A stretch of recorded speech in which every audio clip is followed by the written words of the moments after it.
For 6 months, the world watched the brutal divorce of Marcus Thorne, and they heard from everyone. They heard from his lawyers, his PR team, and his new 22-year-old girlfriend. They heard from sources in Page Six and friends in the Daily Mail. But from the woman at the center of it, Eliza Thorne, they heard nothing. She was the ghost at the feast, a silent, tragic figure who the world assumed had been broken and discarded. They thought her story was over, but Eliza was just waiting for the right moment to make a sound. And when she did, it wasn't a whisper. It was an explosion that rocked the foundation of New York society, beginning on the first Monday in May, when she arrived at the Met Gala on the arm of a man no one had seen in a decade. The end of the Thorne marriage wasn't a crack. It was a slow Arctic freeze. For 12 years, Eliza Thorne had been the perfect counterpart to Marcus the Wolf Thorne. While he was the thunder of Thorne Capital, a man who moved markets with a single snarled word, she was the cultivated, quiet grace that got them into the rooms thunder could never open. She was old money Philadelphia. He was new money Queens. She curated their art, their friendships, and their son Leo. She hosted the dinners that cemented his deals. She was the one who could tell a real Rothko from a very good fake, and the one who knew which politicians were too toxic to be seen with before the scandal broke. She was, in short, the architect of his social empire, and he in turn had grown to resent her for it. The divorce papers arrived not by a process server, but by his executive assistant, a woman half Eliza's age with twice her ambition, who slid the folder onto the 18th-century French desk in their Park Avenue library. "Marcus asked me to ensure you receive this before he boards for Gstaad," the assistant said, her eyes not meeting Eliza's. Eliza just nodded her hand, tracing the inlay of the desk. "Thank you, Sarah. Will that be all?" The war that followed was a public bloodbath fought entirely by one side. Marcus's PR machine, led by the infamous fixer Harris Stone, went into overdrive. The narrative was set within 48 hours. Marcus, a vibrant, self-made man, had been suffocated by his cold, traditional wife. He had outgrown the marriage. Page Six ran a photo of him laughing on a yacht in St. Bart's, his arm draped around a 22-year-old influencer named Isabella Rivas. The caption, clearly fed by his team, read, "Thorne unbound, the wolf finds his vibe." Meanwhile, Eliza was silent. She didn't release a statement. She didn't hire her own PR fixer. She hired a single brutal divorce attorney from a quiet white shoe firm, a man known for discretion, not for press. When the paparazzi caught her leaving her lawyer's office, she wasn't crying. She wasn't defiant. She just looked tired.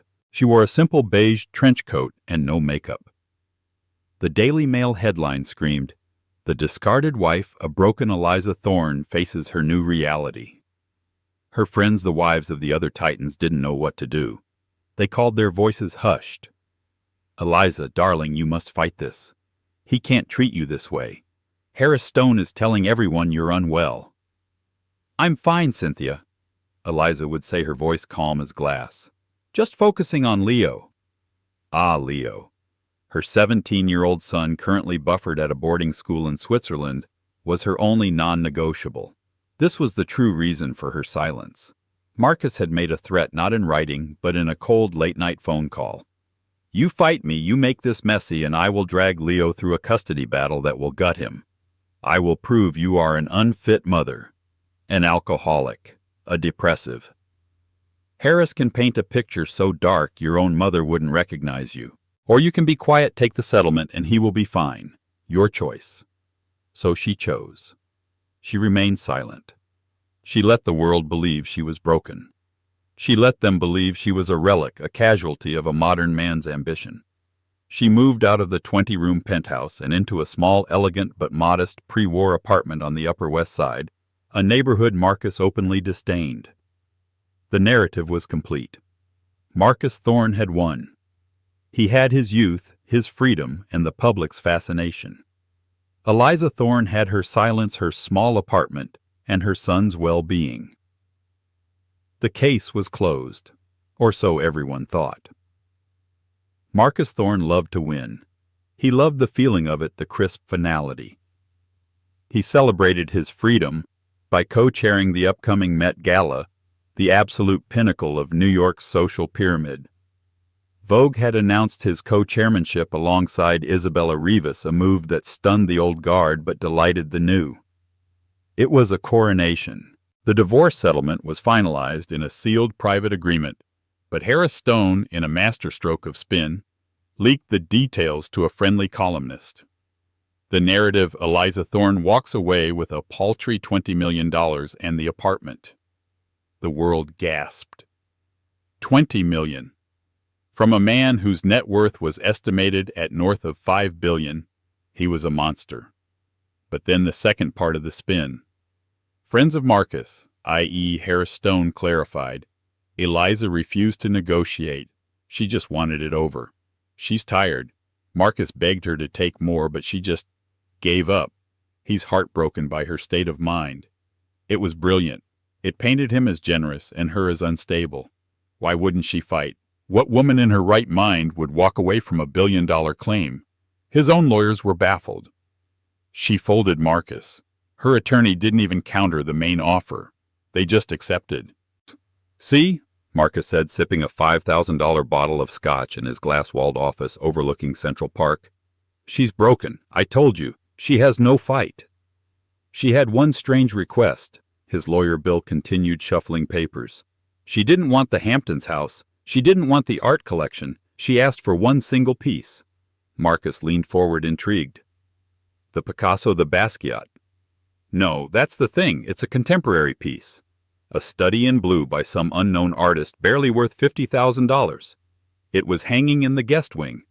She specifically requested it, and in exchange she waived her claim on the rest of the collection, which, as you know, is valued at over $200 million. Marcus leaned back and roared with laughter. "A $50,000 painting. She traded a fortune for a piece of junk. My God, she's really lost it." He initialed the paper. "Give it to her. Give her the damn painting. It's the least I can do for the poor woman." The study in blue was delivered to her apartment by a generic art handler. It was a large, moody abstract, mostly deep indigos and blacks. Eliza supervised its hanging in her small new living room, where it took up almost an entire wall. Her lawyer called, exasperated. "Eliza, I have to ask, why? We could have had him. We could have taken him for 10 times the settlement. Why the painting?" Eliza sat on a packing box looking at the piece. "It was a gift, Bill, from a long time ago. It just reminds me of a different time. $100 million different time. Eliza, you're being sentimental." "Yes," she said, her voice soft. "That's it. Sentimental." She hung up. She walked to the painting, her fingers tracing the thick impasto of the canvas. She was alone. The apartment was quiet. She was by all accounts a defeated woman. She was also by all accounts the sole owner of the study in blue. And that, it seemed, was exactly what she wanted. The man who never came to New York was Alexander Xander Costas. If Marcus Thorne was the wolf, Xander Costas was a ghost. A true unicorn billionaire, he had at 25 developed the base algorithm for a predictive logistics AI that now quietly ran 60% of the world's shipping. He'd taken his company, Helios Public, cashed out, and vanished. He wasn't a recluse in the Howard Hughes long fingernails and jars sense. He was just uninterested. He lived on a 50,000-acre ranch in Wyoming that was less a home and more a high-tech monastery. He didn't do interviews. He didn't have social media. He wasn't on any rich list because no one could actually pin down his assets, which were rumored to be held in a complex web of trusts and foundations. His one public passion, if you could call it that, was funding impossible green energy projects. He poured hundreds of millions into experimental tech, most of which failed. One, however, had not. Oragen, a tidal power company based in Maine, had been on the verge of a breakthrough. It was founded by Xander's old college professor, a man who was a father to him. And then Oragen had been destroyed. A sudden, brutal short sell, led by a vicious anonymous report full of half-truths, had driven the company's stock to zero in a single day. The company folded, the patents were scattered, and the professor, his reputation and life's work in ruins, had a fatal heart attack 2 weeks later. Xander, with his limitless resources, had investigated. It wasn't hard to find the source of the short. The data was clear. The anonymous report had been generated by an independent research firm, which was in turn a shell company owned by a holding company which was owned by Thorn Capital. Marcus Thorn had made a quick $300 million by destroying a good company and killing a good man. Xander Costas did not believe in revenge. He believed in consequences. He'd been watching Marcus Thorn for a year. He saw the arrogance, the hubris, the obsessive need for public approval. He saw the vulgarity of his new life, the parading of the 22-year-old. And he saw the wife. He saw the silence. He saw the beige trench coat. He saw the Daily Mail articles. And unlike the rest of the world, he didn't see a broken woman. He saw a compressed spring. He saw a long game player.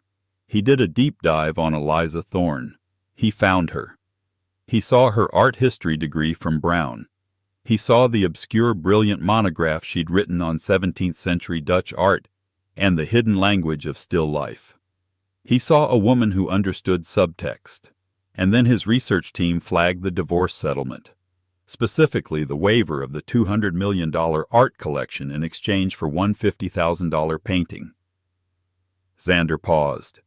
He had his team pull the specs on every piece of art in the Thorn collection. When he saw the study in blue, he almost smiled. He knew the artist. A young, brilliant tech art anarchist he'd once sponsored. An artist who didn't just paint, but who embedded. Xander finally understood. Eliza wasn't just playing a long game. She was playing his game. He made a call, not to Eliza, but to his tailor on Savile Row. "Jonathan," he said, his voice echoing slightly in his minimalist Wyoming study. "I need a tuxedo, black, traditional, and I need a ticket to a gala." Then he sent a single encrypted message to a burner phone he'd had delivered to Eliza's new apartment. It contained only 7 words. "The study in blue isn't by a painter, it's by a programmer." Eliza was looking at the painting when the message came. The phone, a simple black brick, buzzed on her coffee table. She had received it in a plain box 2 days prior with no return address. She had assumed it was a privacy-conscious gift from her lawyer. She read the 7 words. A cold shock ran up her spine. "The study in blue isn't by a painter. It's by a programmer." She looked at the painting. Study in blue.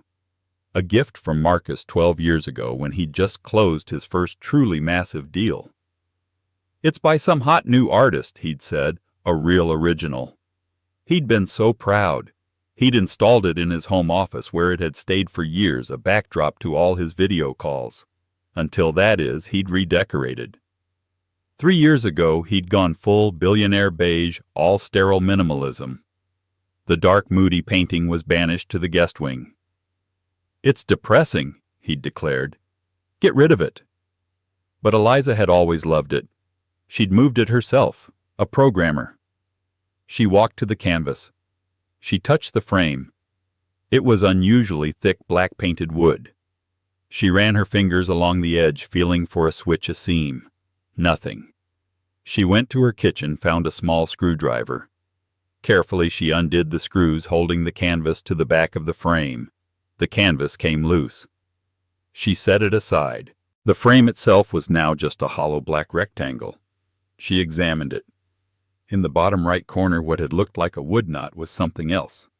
It was a tiny recessed USB-C port filled with black wax. Her heart was hammering. She spent 10 minutes carefully picking out the wax with a needle.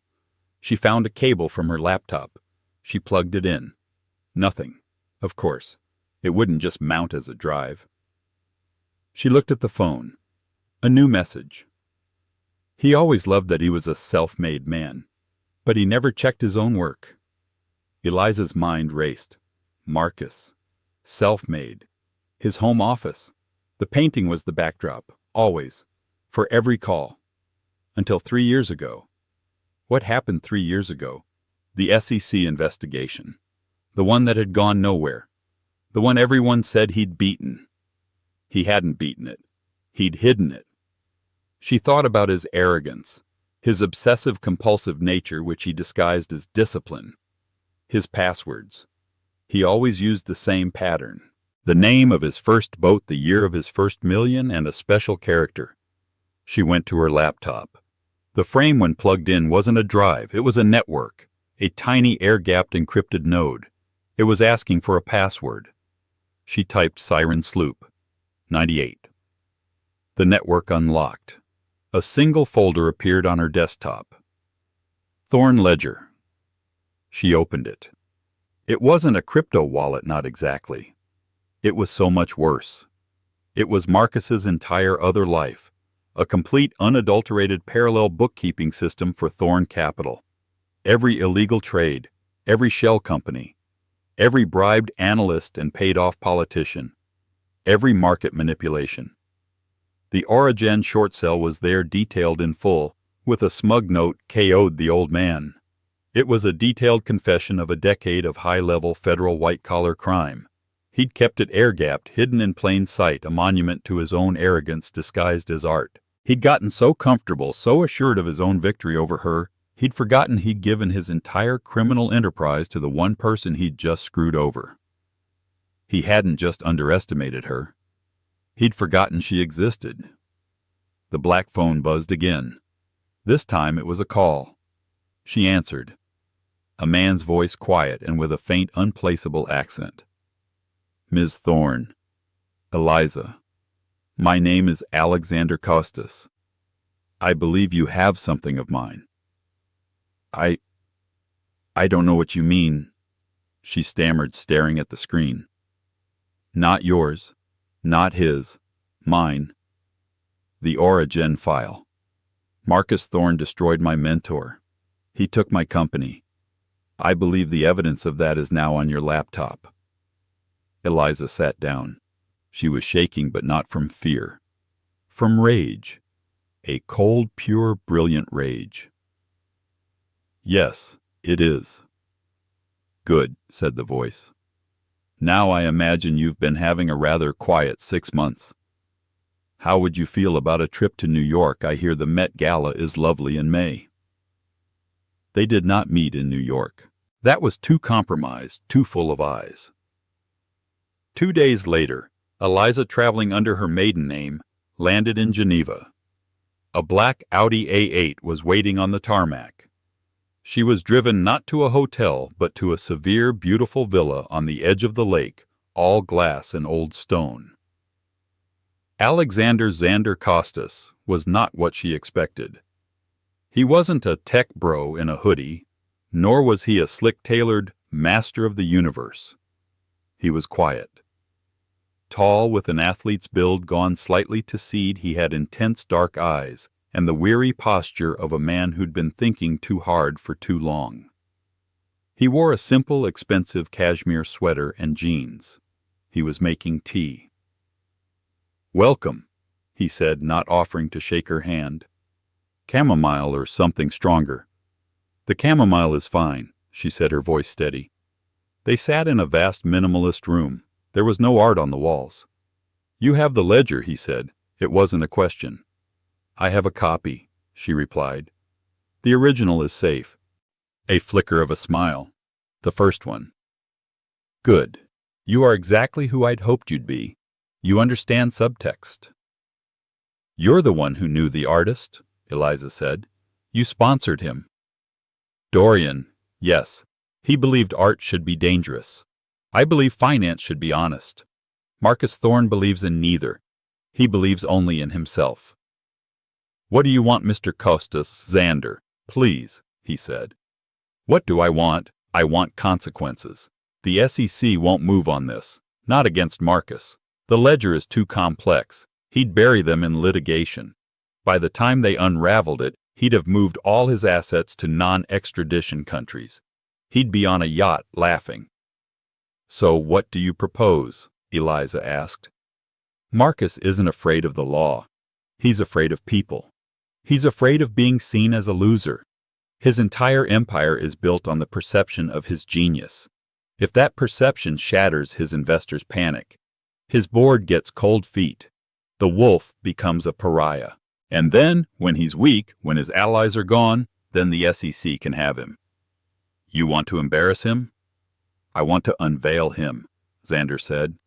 At the one place in the world he feels most powerful, at his coronation, the Met Gala. He laid out the plan.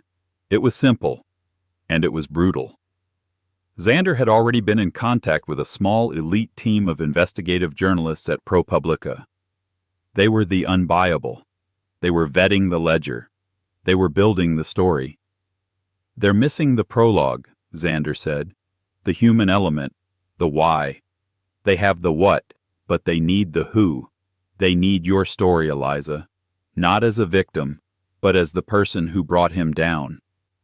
Eliza was quiet for a long time, watching the water. He threatened my son. He threatened to destroy Leo to keep me silent. Xander's eyes darkened. The Origin founder, my professor, he had a son. Marcus's team leaked a story that his son was a drug addict. It was a lie, but it broke the man's heart. That is his playbook. This isn't just for you, Xander, Eliza said, meeting his gaze.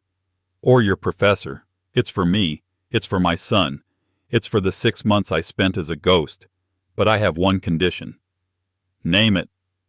The ledger, the money, the billions he's hidden. I don't want it. The foundation for your professor's family, the victims of Origin. They get it. All of it. Xander looked at her, truly seeing her for the first time. She wasn't asking for a cut. She wasn't a gold digger. She was a woman who had been traded, used, and discarded, and she was done with the entire game. That's not a condition, Xander said. That was always the plan. But Eliza, this will make you the most famous woman in the world. For a week at least. Are you ready for that? Eliza thought of the beige trench coat. She thought of the Daily Mail headline. Broken. I need something to wear, she said. The first Monday in May. The Metropolitan Museum of Art. The theme chosen a year prior with delicious unknowing irony was The Gilded Cage. And the king of the cage had arrived. Marcus Thorne was not just an attendee. He was the co-chair. He had paid a rumored 8-figure sum for the privilege, a price that bought him not just a title, but the right to own the night. He was the first to arrive, a strategic move to ensure maximum press coverage. He stepped out of a matte black custom Rolls-Royce Cullinan onto the red, no this year cream and gold carpet, and the night exploded. Marcus to the left. Marcus. The wall of sound from the paparazzi was a physical force, a roar of adulation that was to Marcus the only music that mattered. He was preening. He wore a custom Tom Ford tuxedo, but he'd had it modified. The silk lapels weren't just black. They were woven with thread of gold and punctuated by a gaudy 3-carat yellow diamond pin. It was a statement of such new aggressive wealth it bordered on parody. He turned and offered a hand to his date. Isabella Rivas unfolded herself from the car. She was by any definition stunning, and she was by any definition naked. Her dress, a custom piece by a designer known more for Instagram than couture, was less a gilded cage and more a golden web. It was a matrix of 24-karat gold chains and strategically placed crystals, a see-through map of her perfect 22-year-old body. The paps went from roaring to shrieking. This was the photo. This was the clickbait. Marcus, Isabella, over here, who are you wearing? Isabella, a veteran of this specific kind of warfare, did not speak. She just posed, her lips parted, her body arched. She was a living, breathing symbol of his victory. This is what I traded up for. They began their ascent up the famous stairs. Lala Anthony, hosting for Vogue, rushed to them, microphone extended. Marcus, Isabella, you look breathtaking. Marcus, as co-chair, you really set the tone. What does tonight's theme mean to you? Marcus gave his trademark shark smile, the one that had terrified Wall Street for 2 decades. It means, he said, his voice a smooth, practiced baritone, that we're in a new era. The old dusty cages are being broken. People are afraid of change, afraid of new energy. But you can't cage the future. He put a possessive arm around Isabella's waist. It's about being unbound. It's about freedom. And Isabella, look, Lala gushed. I just wanted to feel free, you know. Isabella said, her voice a vocal fried whisper. Marcus and I we're so happy. We're not hiding. We're not in a cage at all. A new era indeed, Marcus said with a final pointed look into the camera. A look that said, she's gone. I've won. The past is dead. They lapped up the attention, taking a full 30 minutes to ascend the stairs. Inside they held court. Marcus, the co-chair, alongside Isabella, the ingenue. They were the absolute, undeniable gravitational center of the event. It was in every sense of the word his coronation. Back on the carpet, the energy was winding down. The A-listers had arrived. The anchors were beginning to sign off. What a night. A few more stragglers, but it looks like that's it for the major arrivals. A truly stunning showing from co-chair Marcus Thorne and Isabella Rivas. And then a car pulled up. It pulled up so quietly, so deferentially, that the press in their exhausted post-A-list slump almost missed it. It wasn't a sponsor's car. It wasn't a new flashy Maybach or a fire-engine red Ferrari. It was a 1990s black unadorned Bentley, boxy, severe, and stubbornly out of place. It had no courtesy of plaque. It was, for this event, a ghost. The younger paps, the ones from TikTok, were confused. Who's this, a publicist? Is it a politician? Ugh. A Vogue handler, clipboard in hand, looked confused. I don't have this car on the list. The door opened. A simple black polished leather dress shoe hit the pavement. No flash. No flare. The man who stepped out was nondescript. Tall, with a powerful build, he wore a perfectly cut, almost boringly traditional black tuxedo. No diamonds. No velvet. His hair was dark and slightly unruly. The younger press was blank. Who is that, a producer? But on the press bridge, the veteran photographers, the ones who had been shooting this event for 20 years, went cold. And in the financial press pen, the Wall Street Journal and Bloomberg reporters who were forced to cover this social event, a man literally dropped his recorder. A woman from the Financial Times was the first to speak, her voice a choked whisper. Oh my God. Get the shot. Get the shot now. That's Costas.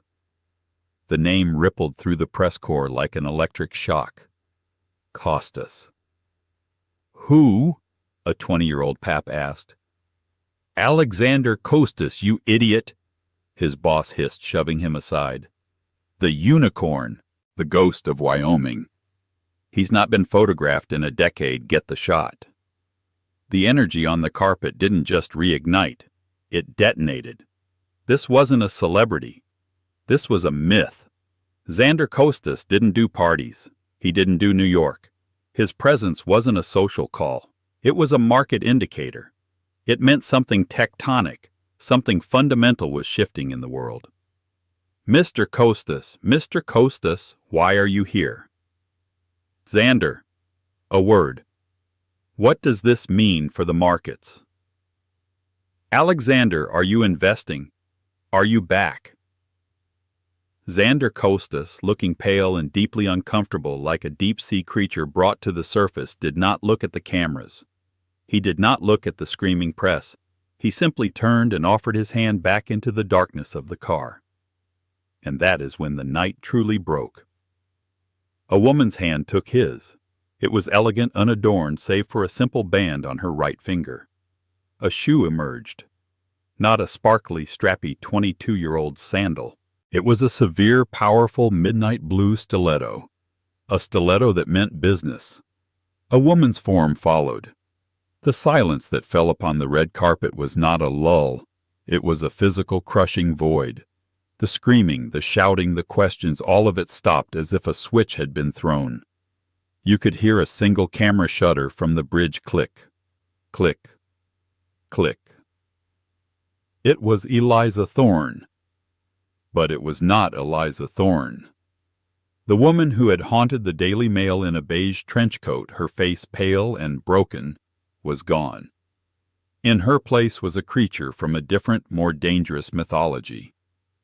Her hair, once a soft society wife brown, was slicked back in a wet, severe style, as if she had just emerged from a dark ocean. Her makeup was non-existent, save for a brutal blood-red lip. And the dress. It was a custom Schiaparelli gown, a masterpiece of architectural midnight blue silk, the color of the study in blue. It was designed like armor severe and sculpted with a high, powerful neck. It was not a dress made to be pretty. It was a dress made to be worn to a strategic unveiling. But the thing that made the world collectively gasp, was the bodice. There was no gilded anything. There was no gold filigree. Instead, sculpted from a single piece of matte, burnished almost bronze gold, was a massive, intricate antique key. Its wards and bit were a complex, baffling design. It was not a delicate charm. It was a tool. It was the key to a dungeon, the key to a vault, the key to the gilded cage. The pun was so obvious, so brutal, that it was a work of genius. Eliza Thorne stood there for one long 3-second beat. She looked at the press, not with a smile, not with a pose, but with the cold, calm finality of a judge about to read a verdict.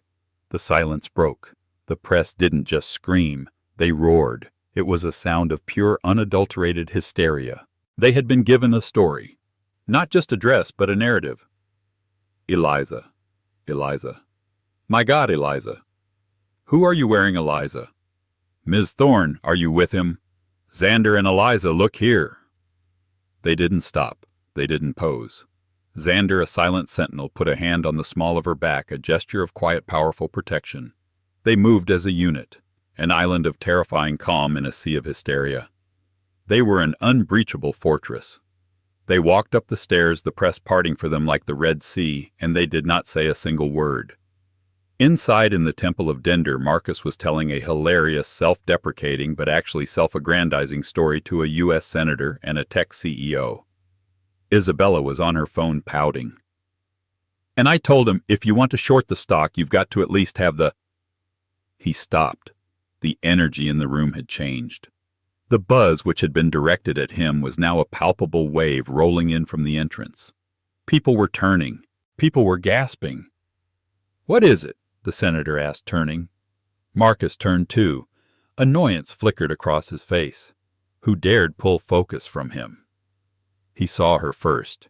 He didn't recognize her. Not for a full 2 seconds. He saw the dress, the power, the severe beauty, and his first thought was, who is that? A new actress. A European royal. And then his brain caught up. The blood drained from his face. Eliza. He was frozen. It was a visual shock, but it wasn't the threat. The threat was the man beside her. He looked at her escort. His mind, a high-speed processor built for risk and threat assessment, stalled. It wasn't a face he'd seen at Davos. It wasn't a rival from another bank. It was a ghost. Costas. His glass of champagne halfway to his lips froze. Costas. Here. With Eliza. His mind, in a sudden high-speed photographic panic, began to connect the dots. Costas. Origen. The short cell. The old professor. Costas never goes anywhere. He never leaves Wyoming. Why is he here? He's here for me. He's here for me, and he's with the divorce, the settlement, the lawyers. She folded. She just gave up. She didn't fight. She took $20 million. She was broken. She wasn't broken. The waiver, the $200 million art collection. She gave it all up. For... His blood turned to ice. A single distinct memory pushed down and forgotten. The painting. The study in blue. The stupid, depressing painting. In the guest wing. No. Before that. In my office. For years. It was the backdrop to every call. To... Oh God. His hand was shaking. He put the glass down. The gilded cage. The key. He looked at the woman in the blue dress. She was being greeted not by a publicist, but by Anna Wintour herself, who bypassed a dozen other guests to embrace them both, kissing them on each cheek. A sign of ultimate approval. Isabella was tugging on his arm, her voice a distant, annoying whine. "Babe, babe, you look like you saw a ghost."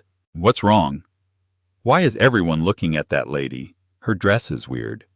From across the room, as if she could feel his stare. Eliza Thorne turned her head. She found his eyes through the crowd of celebrities and titans. She didn't smile.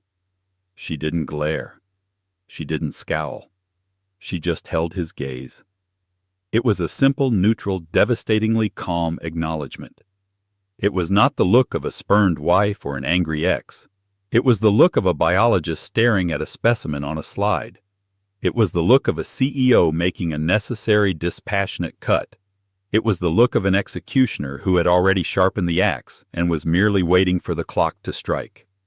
And in that one crystal-clear, horrifying second, Marcus Thorne, the wolf, the victor, the king of the cage, understood that he had not won. He had been allowed to think he'd won. He hadn't discarded his wife. He had handed his executioner the warrant, the pen, and the sword, all for the price of a single $50,000 painting. He was a dead man. The gala was a study in physics. For the first hour, Marcus Thorne, resplendent in his garish, diamond-encrusted Tom Ford, had been the center of gravity. He was the sun, and everyone else, Isabella included, was a planet in his orbit. Now the laws of this universe had been rewritten. A new binary star system had entered the room, and its gravitational pull was absolute. The quiet, dark-clad man and the woman in the midnight blue dress were the new center. The entire room, all the power, all the fame, all the money was being drawn into their orbit. It started as a whisper. "Is that Costas? By God, it is." The murmur came from a banking patriarch at a table near the entrance. "He never leaves Wyoming, ever. What is he doing here?" "Forget him, darling, look who he's with." "Is that Eliza Thorne? I thought she was. You know." The woman, a socialite who had cut Eliza from her dinner party list 3 months prior, let her voice trail off, her face pale. "She doesn't look broken to me," her husband muttered, adjusting his tie. "She looks lethal." Eliza and Xander didn't do anything. They didn't work the room. They had been personally guided to Anna Wintour's private table, where they were seated alongside the French finance minister and a revered Oscar-winning actress. They spoke quietly amongst themselves. They ate their food. They did not look for anyone. They did not need to. And with every passing calm minute, Marcus's panic grew. The temperature around his own table had dropped 20 degrees. The laughter was gone. The fawning courtiers had suddenly found the architecture of the temple fascinating, their gaze fixed anywhere but on him. Isabella, oblivious, was pouting. "Babe, you're not even listening to me. I was saying, should I post the selfie with the caviar now or wait?" "Shut up," Marcus snapped, his voice a low hiss. "What?" She whined, her eyes welling with tears. "I said," he seethed, "be quiet." He had to know.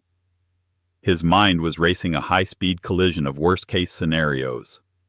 Costas, Origen, the short cell, the old professor, the painting, the guest wing, the divorce settlement, the waiver. Oh God, the waiver.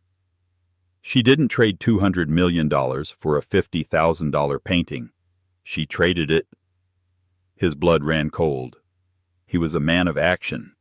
He couldn't wait for the bomb to go off. He had to find it, dismantle it. He stood smoothing his jacket, a parody of his usual confident self. He felt a bead of sweat trace a cold path down his spine. He began the walk.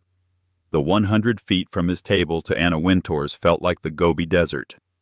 He passed the table of a rival hedge fund manager who watched him with a new predatory interest. He passed the socialite who'd cut Eliza. She flinched and looked away as if he were already a ghost. He was 10 feet from the table. Eliza was in profile, listening to the finance minister. She had not acknowledged his existence. "Sir, can I help you?" A man had materialized in his path.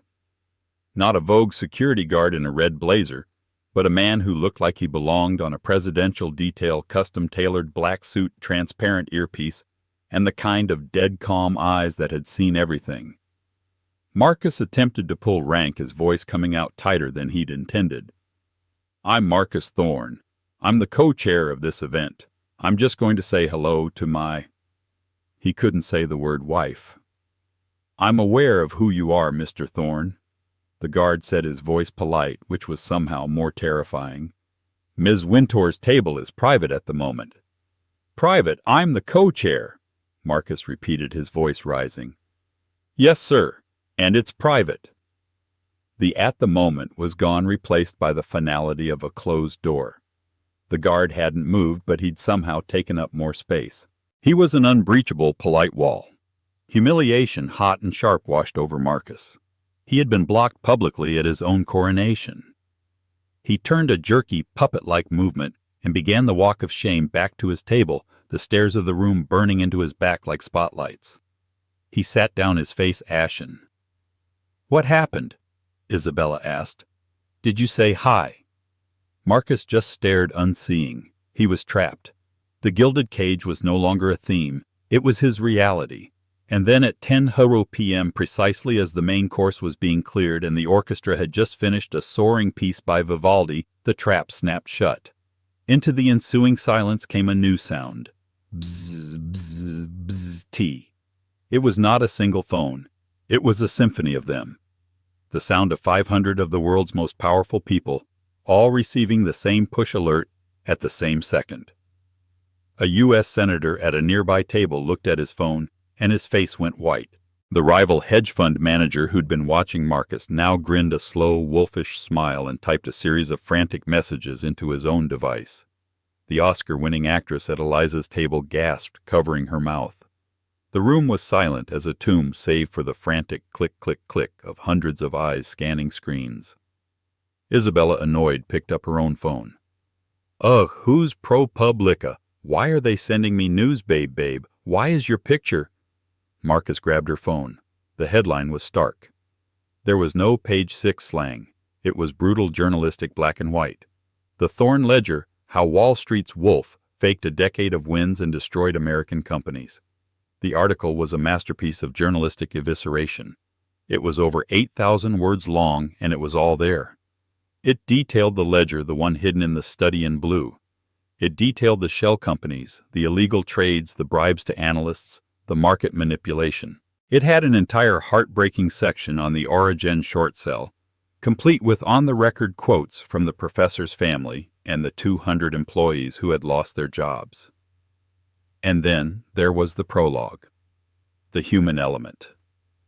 The article began not with numbers, but with a stunning, defiant new portrait of Eliza Thorne taken in her new small apartment, the study in blue, hanging behind her like a captured enemy flag.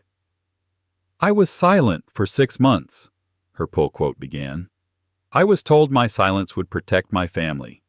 But silence is what allows men like Marcus Thorne to flourish. He didn't just hide his money from his wife. He hid his crimes.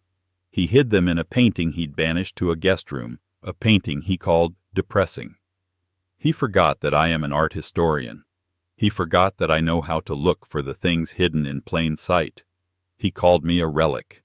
He threatened my son to ensure my silence. He forgot that my silence was not a weakness. It was a strategy. He forgot I was the one who curated his life. He just forgot me." Marcus stood up. The chair didn't just scrape. It toppled crashing to the marble floor with a sound that echoed like a gunshot. "Babe," Isabella whispered, her face finally registering fear. He didn't run. Not at first. He walked a fast, jerky stride, shoving past a waiter who dropped a tray of champagne flutes. The sound of shattering glass barely registered. The room parted for him. It was the Red Sea, but with contempt. These people, his friends, his allies, were not angry. They were terrified.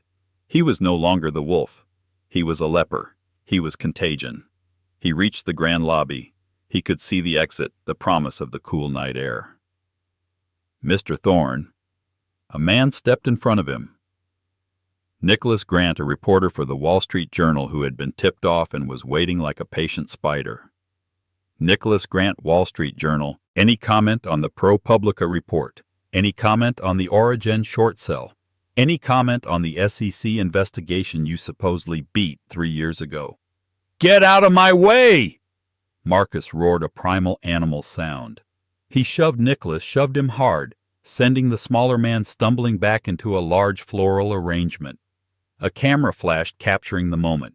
The flash was blinding, and that was the photo that went out on the wire. Not the suave co-chair in his Tom Ford, but the red-faced, violent, desperate man his mask of civilization ripped away. The real Marcus. He burst through the doors and into a wall of paparazzi who, seeing the ProPublica alert, had descended into a frenzy. He was gone. An hour later, the party was in conversational ruins. Eliza and Xander stood. Anna Wintour stood with them, embracing them both.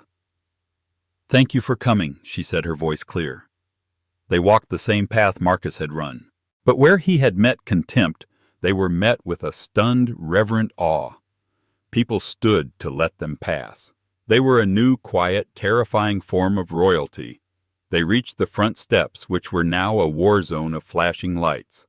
The press was a shrieking mob. "Eliza! Eliza! Why did you do it?" "Xander, are you two a couple? Is this a revenge plot?" "Eliza, what's next for you?" "Ms. Thorne, what are you wearing?" Eliza just walked her head high. Xander's hand, a steady presence on her back. They were almost to the car. A reporter from the Associated Press, a veteran who knew how to get the shot, shoved a microphone past a guard. "Ms. Thorne, please, just one question. What are you wearing?" Eliza paused. The world stopped. This was the soundbite.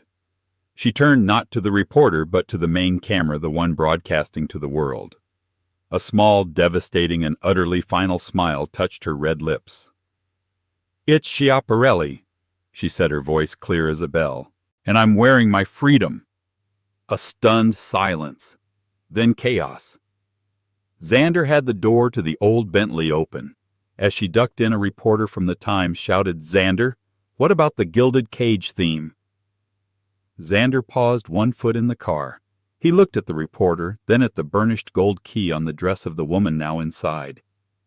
"A cage is only a cage if you don't hold the key," he said. "And a key? A key is only as powerful as the cage it unlocks." He got in. The door shut with a solid, definitive thunk. The black car pulled away, a void in the sea of flashing lights, leaving the wreckage behind. The fallout was immediate and total. The ProPublica article triggered a pre-market sell-off that halted trading of Thorne Capital. The board, seeing the ledger, didn't consult lawyers. They cooperated with the SEC. Marcus Thorne was not at his penthouse nor his Hamptons estate. He was arrested 2 days later, not by a polite summons, but by a team of FBI agents on the tarmac at Teterboro Airport. He was attempting to board his Gulfstream, which had a flight plan filed for the Cayman Islands, a non-extradition country. The New York Post cover was split on the left, the photo of him shoving the WSJ reporter. On the right, the new photo of him in handcuffs, his face gray and slack, the wolf well and truly caged. Harris Stone, the PR fixer, had his office raided, and his other high-profile clients, terrified of association, cut him loose in a single afternoon. Isabella Rivas, after a tearful 24-hour TikTok drama about negative energy and needing to protect her brand, was on a sponsored trip to Dubai by Friday. 2 weeks later, Eliza was in Geneva. She and Xander were at the villa, not as lovers, but as partners in the truest sense of the word. They were overlooking the lake, signing the final charter for the Origin Justice Fund. It was capitalized with the $3.2 billion in assets seized from Marcus's illegal offshore accounts. The ledger had pinpointed to the digital cent. The fund would not only make the victims whole, it would pour hundreds of millions into the very tidal power technology Marcus had tried to kill. Her son Leo was there. He had flown in from school, his face a mixture of awe and a new adult understanding. He had read the article. He'd looked at his mother not as a victim, but as a warrior. "He threatened me, Leo," Eliza told him quietly over tea. "He threatened to destroy you, to keep me silent." Leo met her gaze. "I know, Mom. I read that part. And you didn't stay quiet. You just waited until you could roar."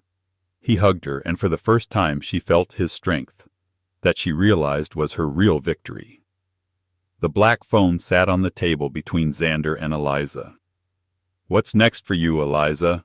Xander asked. "You're the most famous woman in the world for now." "Not for long, thank God," she said, watching the snow on the mountains. "The world will move on, but I won't. I'm thinking of starting a program, a foundation." She looked at him, the man the world called a ghost. For all the other silent women, the ones in the beige trench coats, the ones told to be quiet to protect their children or their reputations, the ones the world calls broken. "What will you call it?" he asked.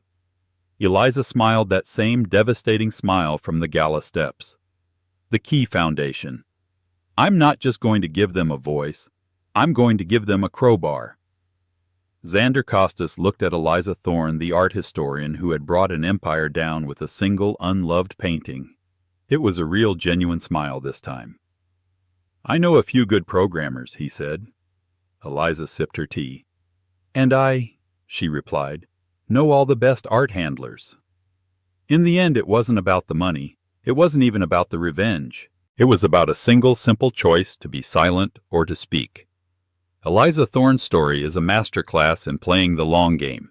She showed the world that broken is just a word people use when they've underestimated your strength.